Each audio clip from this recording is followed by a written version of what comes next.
listening to the GM Shuffle, presented by DraftKings and VSiN. Welcome into the GM Shuffle. The GM Shuffle presented by DraftKings. DraftKings, the crown is yours. I'm Geoff Schwartz. 8 years in the National Football League, Panthers, Vikings, Chiefs, and Giants. I'm alongside Marty Hurney, former Carolina Panthers general manager and Washington Commanders EVP of player personnel, 30-plus years in the front office of the National Football League. And we have a show for you guys today. There was so much of National Football League in Week 7. We will cover it all on the show. We'll also preview 2 Monday Night Football games again. Marty, I'm not in charge of those things. I'd have 1. We have 2 to preview, and we'll talk about maybe some wagers for the rest of the week in our Best Bet segment. Marty, how about we just get right to it? Sports are great, right? As we know, we love sports. In football, yes, each week, something new happens. And yesterday, something brand new happened again in the National Football League. The Denver Broncos scored 33 fourth quarter points. Listen to that again, 33 fourth quarter points to beat the New York Giants 33-32. NFL teams had won 1,602 straight games when leading by 18-plus points in the final 6 minutes. The Giants led 19-0 entering the fourth quarter, but then led 26-8 with 6 minutes left. And the Broncos come back to win that game. The floor is yours, Marty. Where would you like to go from this incredible ending we saw in Denver yesterday? Well, I think just quickly from the Giants side, Geoff, and you're going to laugh. You will never hear me quote Rudyard Kipling again. Probably never have before because I haven't. But the old line, if you can keep your head when all about you are losing theirs. And that's what John Mara, Joe Shane, and Brian Dable have to do today. Listen, they did so many good things in that game, okay? But you and I know, and this is why the coaches stress details, right? Attention to detail, because little things can lose these type of games. And once that snowball starts going downhill, it's hard to stop. And that's what happened to the Giants yesterday. Really the critical play was the interception to Justin Sternad that Jackson Dart threw. And he played so well. It was really too bad. I felt bad for him to see him make that, but that was a rookie quarterback that made a bad decision. He knew it. He owned it. And now for the Giants, I think they have to quit focusing on everybody's talking about historic loss and all that stuff. You have to push that all aside and say, okay, we got to go to Philadelphia and play the Eagles next week. Listen, we are making progress. We almost tied our number of wins from last year in 7 weeks. Let's just keep getting better. And that's what Joe Shane and Brian Dable have to do today. So for those who missed it, the Giants are up 26-16. You mentioned Dart throws an interception. Denver scores 26-23. Giants punt the ball, 3 plays, 2 yards. I would have liked to see maybe a little more creativity-ish with Jackson Dart. Like, you have his ability to run. Like, Marty, there's such an advantage to quarterback runs, and they do use this later in the game.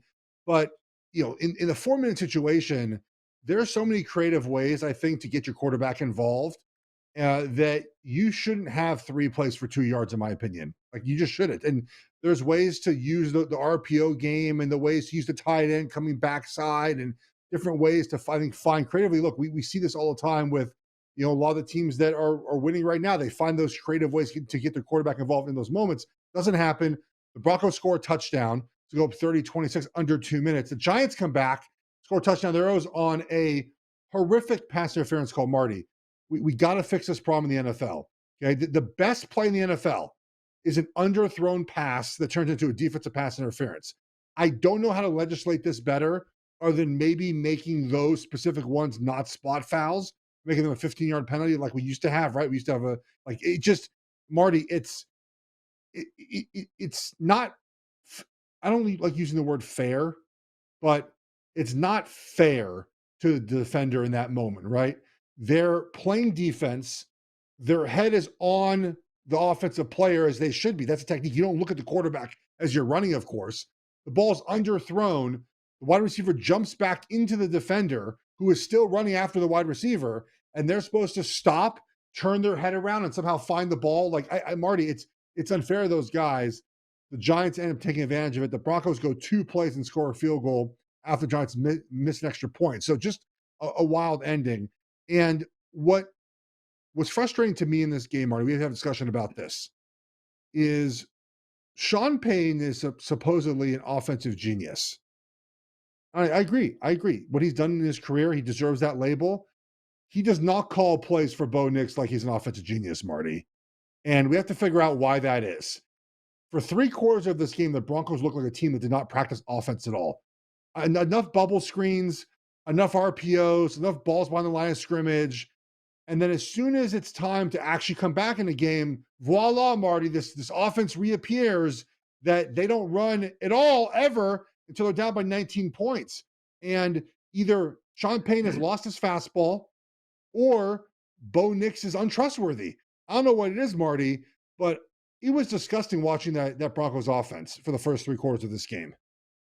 I don't think Sean Payton's lost his fastball. And, you could see the creativity early in the game when, I mean, they had a trick play design. What was it? At the 2-yard line, Giants 2, Garrett Bowles, the left tackle, is just uncovered in the end zone on a trick play, and the ball gets knocked down.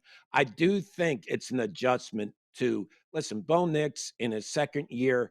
Sean Payton got a lot of attention by saying he thought Bo Nix was a top 5 quarterback before the season. He's pumping his quarterback up, but he knows he's not right now. And I think that he is getting used to Bo Nix just like Bo Nix is getting used to him. So I think there's a marriage there that's just going to keep getting stronger and stronger as the two go. I still think Sean Payton's one of the best play callers in the league. I think that Bo Nix has a lot of ability. It's whether, and we'll talk about this a little later, but whether how quickly he can process and make the right decisions for that play. Because you can call the greatest play in the world, Geoff, but if you don't go through your progressions, you don't throw it to the right guy, you don't execute correctly, you don't see the benefits of that play. Yeah, we'll talk about quarterback processing in a few minutes. I want to give that a good time to breathe here, because I think by now Bo Nix should be able to do that, and if he can't, there's a lot of concerns there. Speaking about a player that I don't know if mismanagement is the right for what Denver has done with Bo Nix. I don't think that's the case at all. Actually, maybe micromanagement. Marty, it's time to have a discussion about Travis Hunter and what Jacksonville is not doing with him. We talked about this from the beginning of the season. You have to figure out what you are going to do with this player. Either he's going to play wide receiver or cornerback and be good at either one of them, or be good at neither of them, Marty. And we're at the point right now where he's good at neither of them. And I know Jacksonville drafted him saying, we are going to basically play him both ways. We drafted 2 players for one, Marty. It's not working, and it's costing their team. And the mismanagement of the situation is really frustrating to watch a player who is that good and that talented as Travis Hunter not be able to be the best he can be because they refuse to let him do one thing and be really good at it. Yeah, I agree with you. And obviously I think both of us would agree. Now I would say I would play him at receiver. So would Um, I.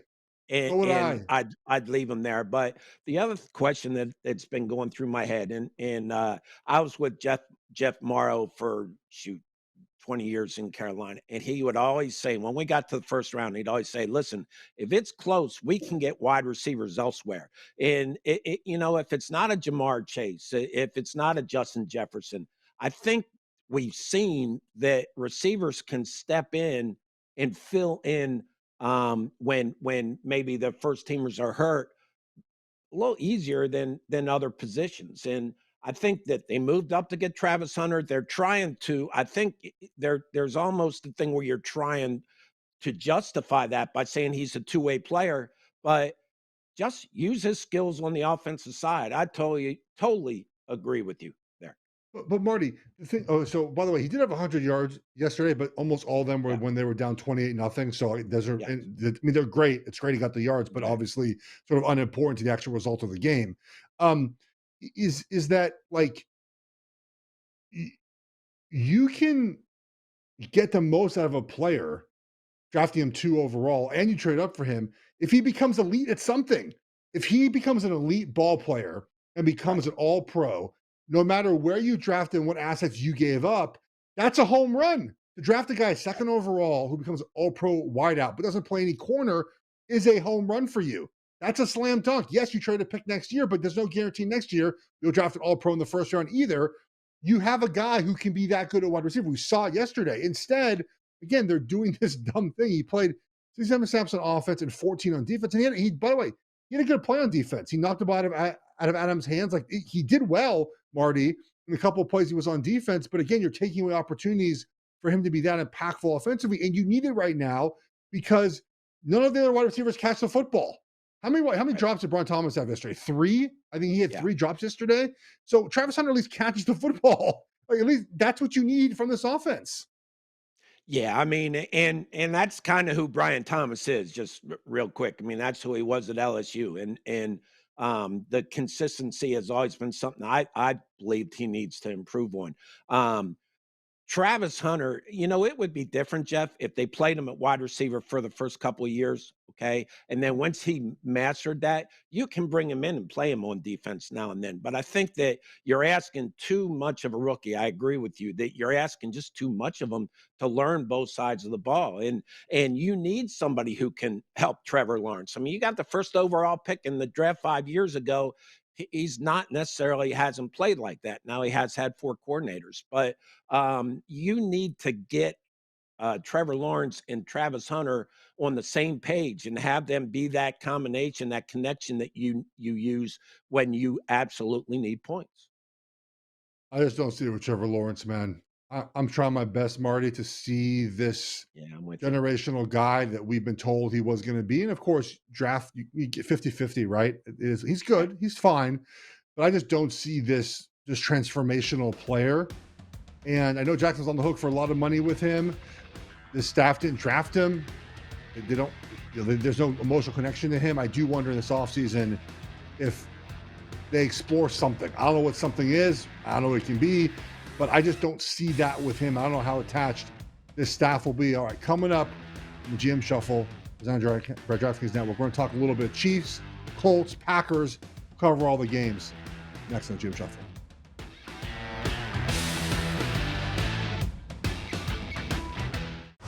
You're listening to the GM Shuffle, presented by DraftKings and VSiN.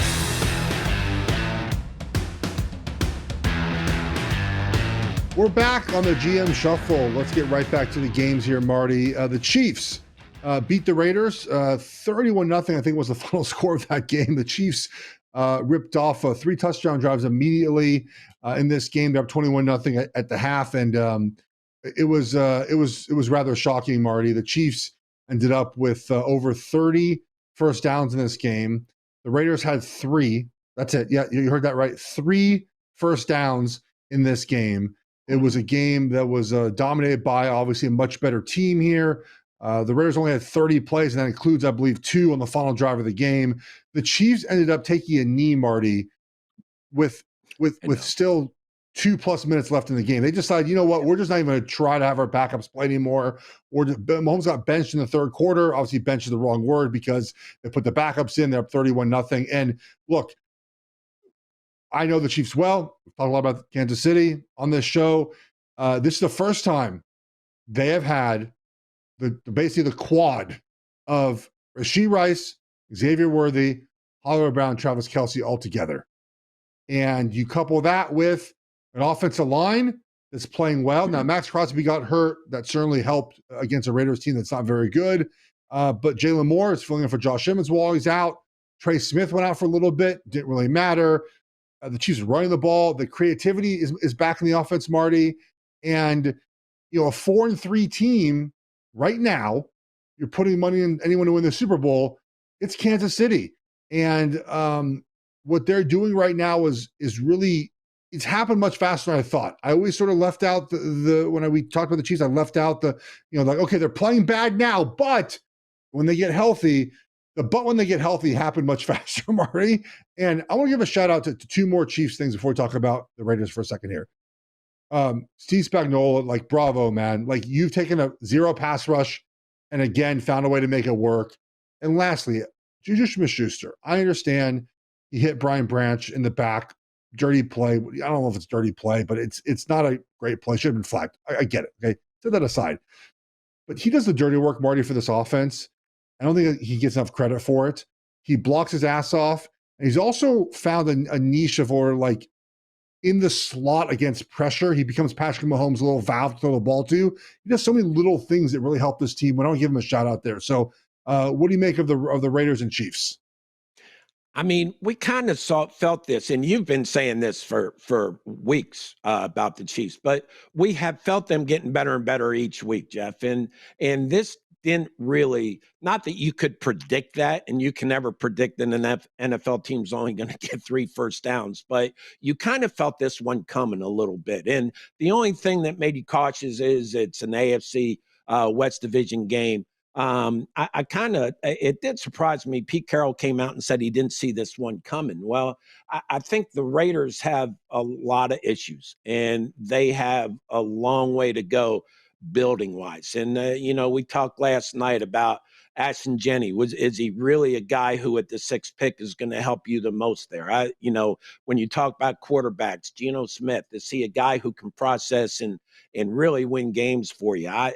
They have to really be very honest about their self-evaluations of what they have on both sides of the ball, and particularly offense, because I think that they're going to have a hard time winning consistently right now with the people they have there. You have to get an identity. There really isn't anybody on the offensive side you're trying to stop. And again, Max Crosby on the defense, but this didn't shock you. I mean, obviously the dominance is something that you don't see in a lot of games every week in the NFL, but you could feel the Chiefs just gathering momentum the last couple weeks. And Yeah. Patrick Mahomes has all his weapons now, and they're going to be a very tough team to beat. I don't think we can push off teams like the Bills, and home field is going to be so important in these playoffs, but the Chiefs are definitely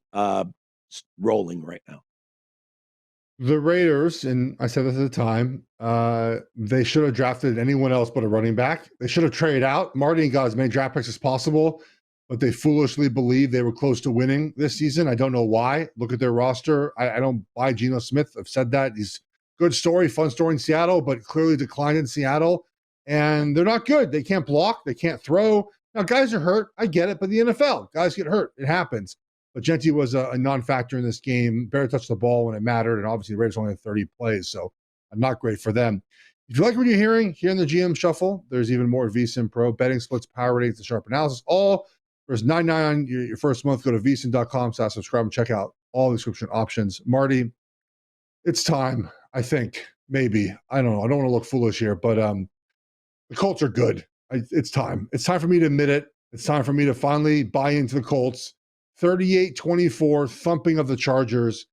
That final score is not even close to how the game went. Daniel Jones, 23-34 for 288. Jonathan Taylor, 94 yards, but 3 touchdowns.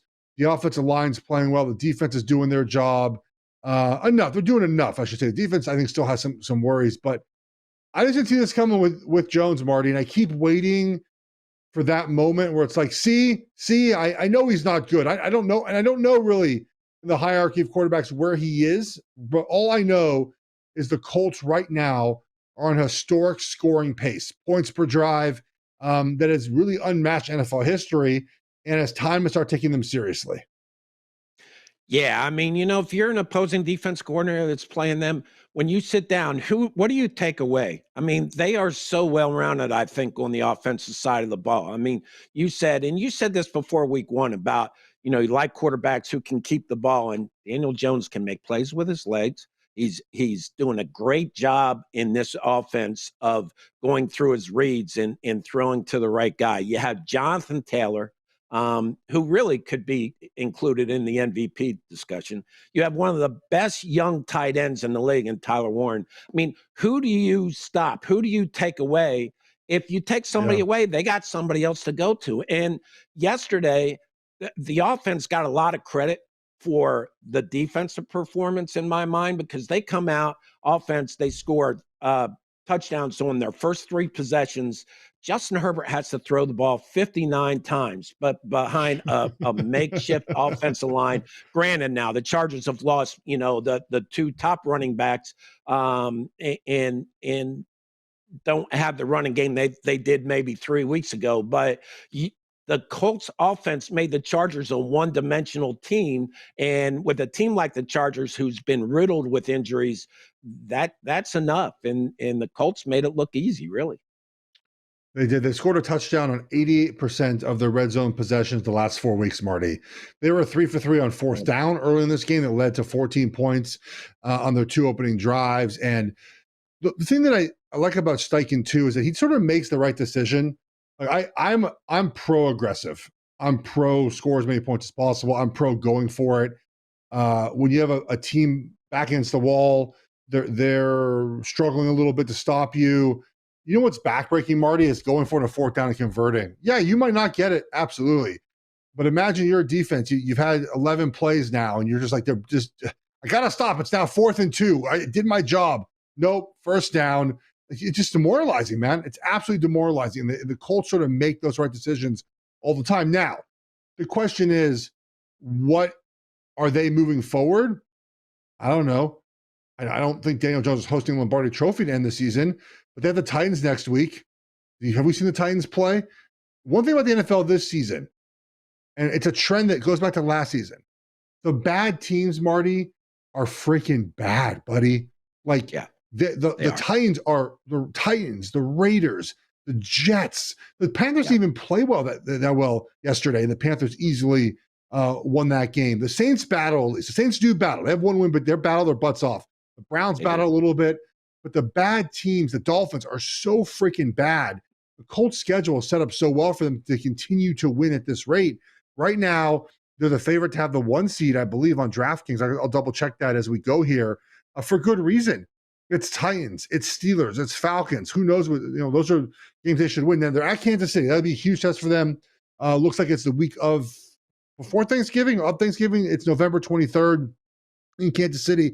That game right now is at 1 p.m. That feels like very much a flex game. If the Chiefs have flex capability still left, then it's division games. They got the game with the Niners. Like, they're looking at, and maybe 13-4 if they play the way this goes. 14-3, Marty, which is a shocking result for this team. The one thing that I think could slip them up a little bit is possibly their defense. It still has some concerns, Marty. Yeah, but again, Geoff, you make the opposing offense one-dimensional if you score and get out in the lead, and that's what they're doing. Yep. They are dictating the tempo of games. And I just think that, when you look at them, really the only thing that would scare me about them is in the playoffs, if they have to go out and play in maybe snow or cold, bad weather, because I do think they're a team that they run the ball. They do run the ball. They do run the ball. And I just think their offense is, listen, they have 1 loss, Geoff, and it's to a Rams team that is 5-2 right now that you could argue might be the best team in the NFC right now. And that was a very winnable game for the Colts. They actually, I think that was a game that they lost. So no, they've been extremely impressive. And we'll just have to see, but they're a team that you have to say is a factor in the playoffs coming up. The most unimpressive 4-win team, Marty, is the Green Bay Packers. I can't deal with them, man. They start 2-0, lose the Browns, tie the Cowboys, beat the Bengals by 9, and beat the Cardinals by 4, having to come back at the end there, Marty. I can't do the Packers anymore, man. They're off my list of contenders. They just don't play a style of football that I think can beat good teams over the course of the postseason. It's very inconsistent. It's very up and down. And I think it just starts with the quarterback. It starts with Love. I don't think Love is fine. He's not the player that they want him to be. And I think the Packers take that as their cue on how to play. I thought they would be a lot better right now, though, Geoff. But the one thing you have to watch out for are teams that aren't really playing as well as they can play and are still winning football games. And they are doing that. They are doing that. So that's the goal in the end, to win football games. We're going to talk quarterbacks. We're going to talk processing. And we're going to revisit the 2024 class. It's time to talk about whether Drake May is the best player in that class. We'll do that next on GM Shuffle, presented by DraftKings Network.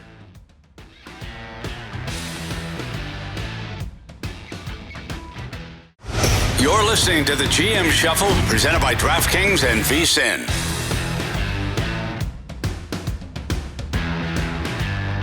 Back on the GM Shuffle here. We'll get to our best bets in a few minutes. We'll have some wagers for the week. We'll also talk about the double Monday Night the double header for Monday Night Football there, excuse me. But first, Marty, let's talk some quarterbacks here. You watch ball same as I do. I might focus a little bit more on the offense and defensive line at the snap. You probably look at it through the lens of the quarterback. That's the most important position, I argue, in all sports. And one thing that frustrates me, even from the offensive line perspective, is what it feels like a lack of processing what quarterbacks are seeing on the field and their answers to that. What do you see on Sundays that frustrates you with some of these quarterbacks?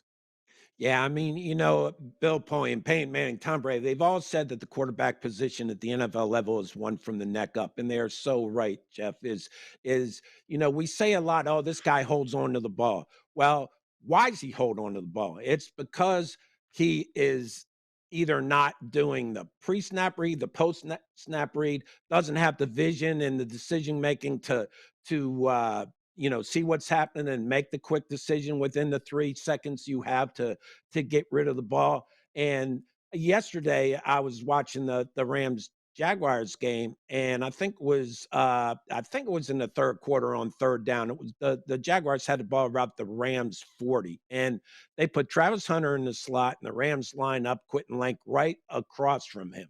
And Travis Lake pretty much telegraphed that the blitz, and he telegraphed it enough where Travis Hunter saw it, did a side adjustment, cut off his route, was sitting there wide open, and Trevor Lawrence didn't see it, and he gets sacked. And I just says, gosh, for a guy in his fifth year, not granted, he's had 4 different coordinators, okay, but he's the number 1 overall pick 5 years ago. I think that his development, you're looking to see that he would see that and get rid of the ball. It makes me wonder, because he really hasn't lived up to the expectations of Yeah. number 1 overall pick. And we've kind of dismissed it because the Jacksonville has been so volatile there as far as coaches and their staff. But it just made me think that, you can look around the league, and when you see somebody who can't process, like I go right to Kyler Murray, and I'm sorry he didn't even play yesterday, but I think the Cardinals offense is running more smoothly with Jacoby Brissett because he can get back Yeah. there and he sees his pre-snap read and his post-snap read. Justin Fields, Geno Smith. I mean, you've talked about Carson Wentz a lot. We always say he holds on to the ball. And yesterday, Kevin O'Connell got Sam Darnold playing better last year. I think he has Carson Wentz playing well. But again, yesterday, same thing. Carson Wentz, 2 picks, pick 6. And it's just the ability to make those quick decisions. And it all starts at the line of scrimmage at the snap. So, that's why when you look at guys that are successful, the Aaron Rodgers is playing in Joe Flacco. They're playing in their 40s because they beat you with their brain. The game is from the neck up. And I think that if, a lot of quarterbacks like that are taken in the first round, but when you see that, I think you have to make the hard decision to move on, whether, no matter where you took the Yeah. pick. So when we talk about processing, it's a lot about obviously film study and also just, I think, just feel, right? And so Yep. essentially, and this is something that we as offensive linemen have to learn as well. The safeties sort of dictate where the pressure might come from. And you have to look at those players to see where guys might be able to pressure from. And then the most important thing to me, Marty, is not really guessing correctly about who is coming and who's not. It's knowing what your answer is if those players come and if they don't come, right? So Right. if you think a linebacker is pressuring and you know your answer is this guy, but now he doesn't come, okay, what becomes your second answer? And it becomes this back and forth of trying to play quarterback with those understandings. And, there are times when it just, to your point of what you said, you think something's going to happen, something different happens, and your brain is fried, and there's no second or third read for you. And that's what we see happening each and every week. And that frustrates me because you have to do that to be successful. And if I know that up front, I hope you know that at quarterback. Now you have a different job than I do, but if I'm in my stance as a guard and I can see the safeties rotating and I can sort of figure out where the pressure is coming from, so should you. And there's built-in hots. It's like, now, to be fair, some offenses don't have that included. Like there are offenses that are better suited to handle pressure than others. Like the Shanahan offense, very famously, doesn't really give the quarterback freedom. Now there's built-in answers based off of pressure, but I tend to like the offenses that allow the quarterbacks to pick and choose where to change protections and where to have the answers versus not. Now, Marty, when you're scouting a quarterback coming out of college, what's the ways that you figure out if they can be one of those high-end processors of defense and have those answers at quarterback? It's hard to do in college, to be honest with you, Jeff, just because of the way they play, the tempo and the way they play offense at the college level. I think it's hard, but I think you look.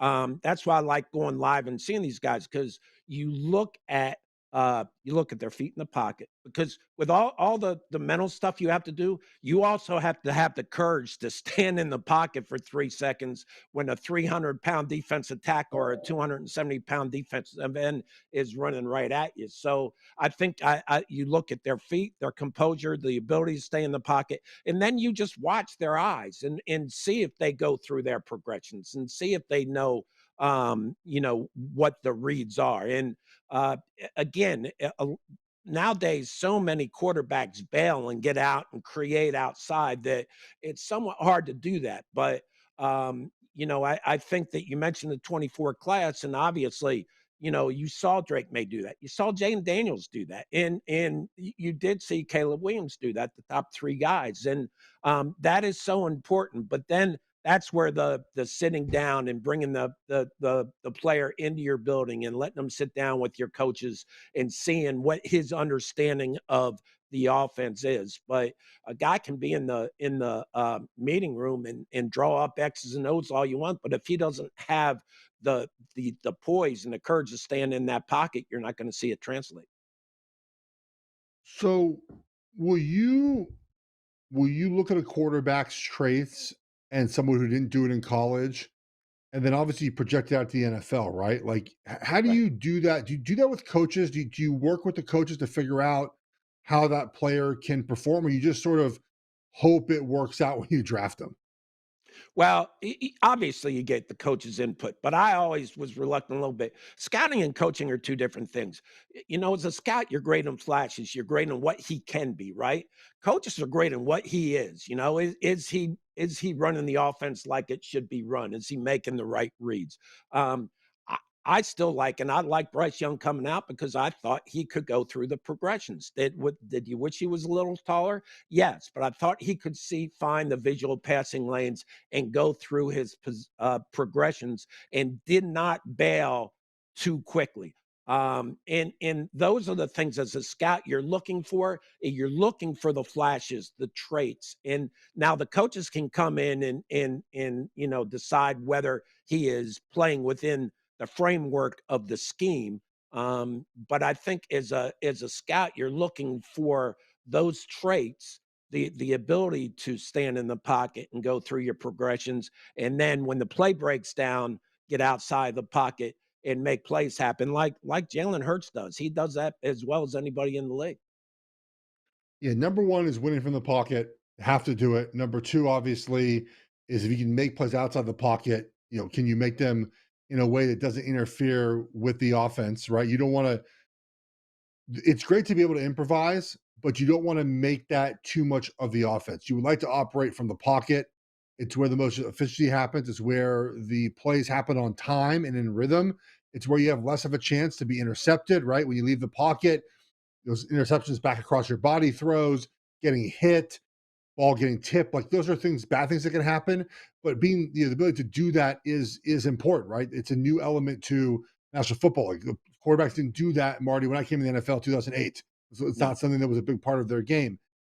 Now we look at this 2024 class. Drake May, Caleb Williams, Jane Daniels at the top of the list. Daniels got hurt again this past weekend. Caleb Williams did beat the Saints. He's looking a little bit better. But Marty, is it too early to say that Drake May is the best player of this class? I don't. His ascension right now is remarkable. I know they're not playing the best teams, but he's certainly looking the part of the improvement we talk about needing to see each and every week from a young quarterback. He is making some tremendous throws there each and every week. He really is, and yeah, I think it's very fair to say right now he is the best quarterback out of that draft class right now. But the first two are very good, I think. And we talked about at the beginning of the year, Geoff, that Caleb Williams was going to take some time to learn Ben Johnson's system, and all you were looking for is improvement week to week. And I think we've seen that he has the physical ability to make plays off script. He's an extremely talented quarterback as far as I think he's got the instincts and the feel for the position, and he's got the arm to make all the throws. Jaden Daniels was the same way. The only concern I think about Jaden Daniels coming out, at least for me, was his frame is not, it's a thin frame, but he always takes hits and bounced up and came right back at you. So and he's got a hamstring from yesterday. I mean, anybody can get a hamstring. So I think all three of those Mm, quarterbacks are going to be franchise type guys. I do think right now, if you had to pick one and you had to do the yeah, whole redraft thing, that Drake May would be number one, but the really. other two guys are right there with him. Do you think if you redrafted right now, people would change their grades and have Caleb Williams move him off that first spot? Yes. I think you'd be Interesting. finding that most people, if they redrafted, regraded, would have Drake May right now as the top guy.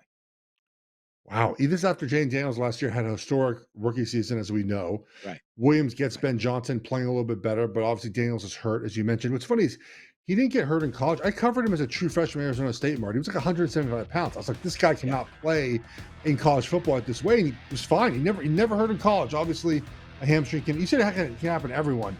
Fat guys don't get hamstring injuries, Marty. It can happen to most players, but we're too big and slow to get those. So it does happen though. Hopefully he's back soon. And speaking about hamstrings, a couple players back off hamstrings for the Bucks. They play tonight against the Lions. We'll preview Monday Night Football next on Jim Shuffle, presented by DraftKings Network. You're listening to the GM Shuffle, presented by DraftKings and VSIN.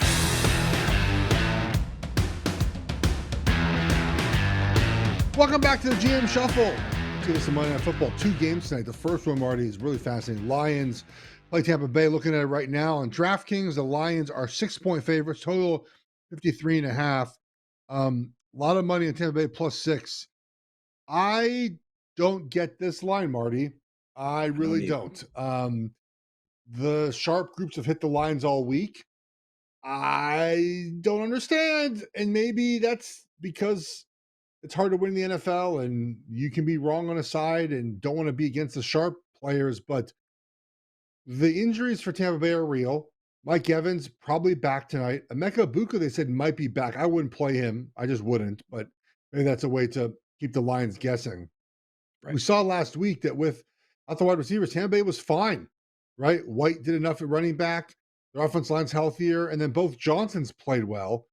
The thing about the Tampa wide receivers is that it might not matter this game. The Lions, Marty, are so beat up in the secondary, and you have that list of players we'll go over in a second. Plus, Brian Branch is suspended for this game for punching Juju Smith-Schuster. So, Marty, is it easier to play with no wide receivers or no defensive backs? I say it's easier to play with no wide receivers.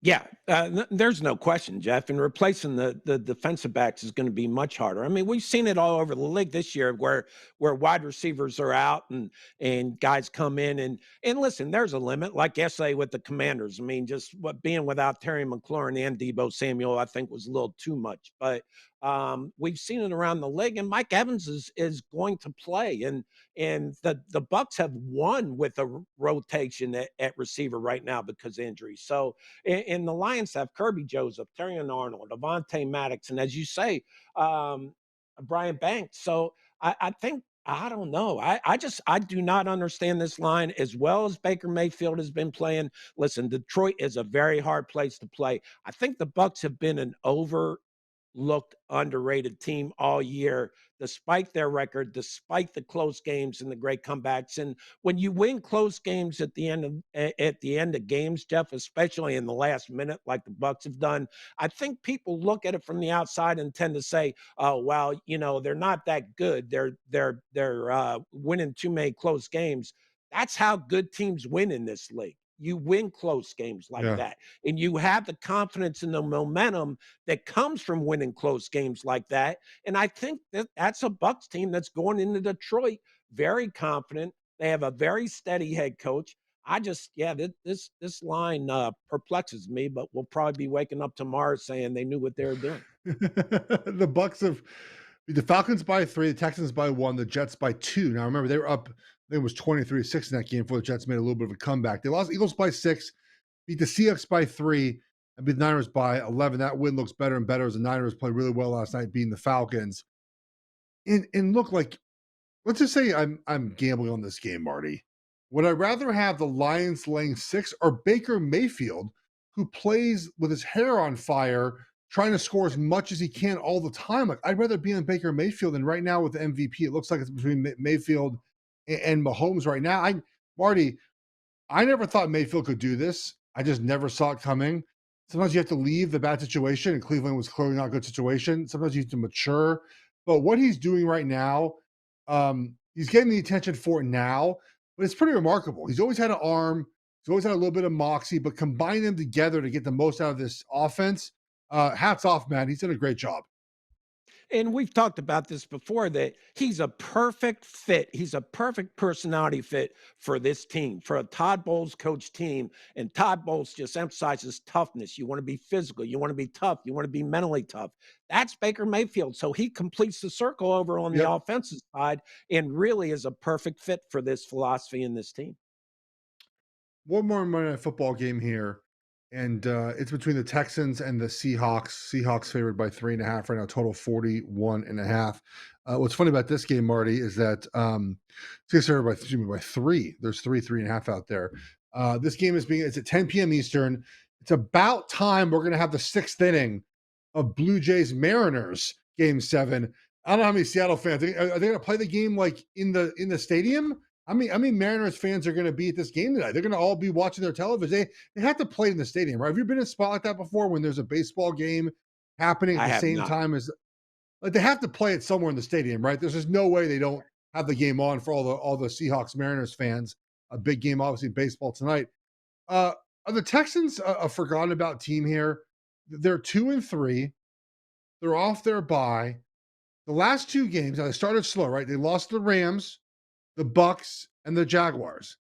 They beat the Titans 26-0. Remember, they scored like 20 fourth quarter points in that game. Yes, they did. Went to Baltimore and won 44-10 against a bad Ravens team, as we know. But are they like a forgotten about team? Remember, they've been a multiple time division winner now. And they have an opportunity to go on the road off a bye and win this game tonight, sort of cement themselves as like, hey guys, we're still here. You haven't forgot about us yet. It's a tough ask. I mean, and again, they have to prove to me that they can score points against good teams. Listen, their defense is very good. I have all the respect for D'Amico Ryans. I think he's a tremendous head coach. But going into Seattle, I just don't know whether they have the offense to score points because I think Seattle, again, Seattle's a lot like Indianapolis to me. Is they are so balanced on offense. I mean, those running backs can hurt you on the ground, in the air. Sam Darnold has really just become, I think it started with Kevin O'Connell last year. But when we talked about guys reading, going through processing and progressions, Sam Darnold was the famous quote early in his career, "What is a rookie? I'm seeing ghosts out there." Remember that on Monday Night Oh yeah. Oh Football? yeah. And he was kind of tagged with that. He's not that guy anymore. He is playing extremely well. So the Texans have a really good offense. I just don't defense. I just don't know whether it's good enough to hold Seattle down enough where the Texans offense can keep pace because the Seattle Seahawks are playing well on defense. Yeah. There's something about Seattle. I don't know what it is, Marty. Like I buy the Colts now, but I just I don't know. It's hard for me to buy Darnold. I think is what it is. Comes down to like I just don't buy. I just don't. I get it. I just like He's people playing say right now. extremely well, though, Jeff. I know people say that the Super Bowl window is wide open for a lot of teams, and you're right. But the way I look at it is this: is that when the season's over and the confetti's coming down, do I see Daniel Jones and Sam Darnold holding up the Lombardi Trophy? My water bottle will be Lombardi Trophy. Do I see it? Hold it. No, I, no, I just I can't. no. I You can't. can't. No. And so can it happen? Absolutely. And that's why I think I'm waiting for Seattle that shoe to drop. I'm waiting for, and again, Indianapolis deserves the credit that they've gotten so far. The Seahawks are playing good football. You were right, Marty. They deserve the credit for playing the football that they have, I should say. But that doesn't change the fact that I don't know what it is, and maybe it is the quarterbacks that I just don't buy. Look, right now, as good as Indianapolis is, do you know who's better than them in DVOA? I love DVOA. For those of you, go find it. Aaron Schatz is fantastic. It's now on FTN. Seattle, number one in the NFL in DVOA, which means they're the most efficient team in all of football. Yes. I guess, sure. I mean, it's a long season. Like these numbers change. I don't buy that, Marty. I just don't. Are you telling me that they're better than they're going to go beat in the playoffs the Eagles and the Rams? I don't know, man. So Can you that's see my Baker apprehension. Mayfield holding up the trophy?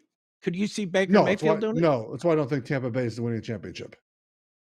Yeah. So, and listen, you're not wrong. Okay. I mean, you can see Matt Stafford, you can see Jalen Hurts, you can Yes. see like guys Well, like they've that already done it holding up too, which helps. holding up the trophy because they've done it. Exactly. Yeah, Um, yeah. but my point is, I think we're tainted a little bit on guys like Baker Mayfield and Sam Darnold because they were very high draft picks in the first round that did not succeed with the first team. They bounced around, but they found homes now, Jeff, and they are playing as good a football as most quarterbacks in this league right now, and they have a lot of help around them. So, listen, I agree with you. I don't see Seattle winning the whole thing, but I do think that they are a playoff team and possibly a team that could get uh, a couple of home playoff games.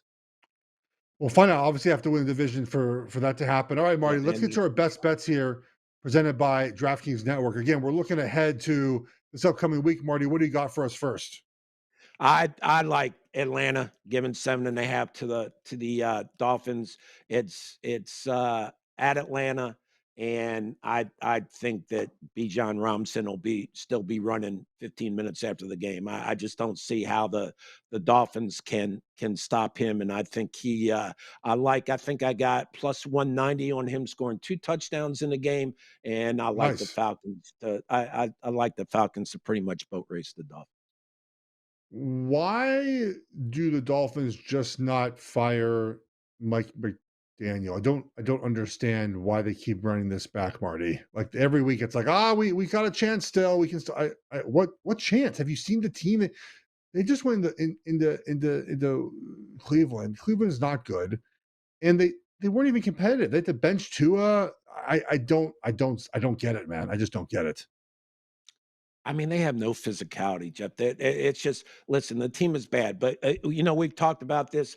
I don't blame them for not firing anybody during the season. I mean, it's timing of to me. I think everybody knows. I think people would be surprised that there isn't a house cleaning there after the season. It's just where do you go if you're firing Mike McDaniel now? What do you do? I mean, you're not changing the personality of this team. I mean that That's a good they point. it's just you're not they're not tackling better. They're not going to stop the run better. They're not going to get more physical. So I think you just got to bite the bullet and ride it out. Update, by the way, the two coaches that wear capri pants are in the AFC East, and they're 1-6 and 0-7. So I want to make that point, Marty. Again, maybe need to get rid of the capri pants. Very quickly, my best bet is Chiefs to win the division at minus 120 right now on DraftKings. That number is going to move. Might be 125, might be 130.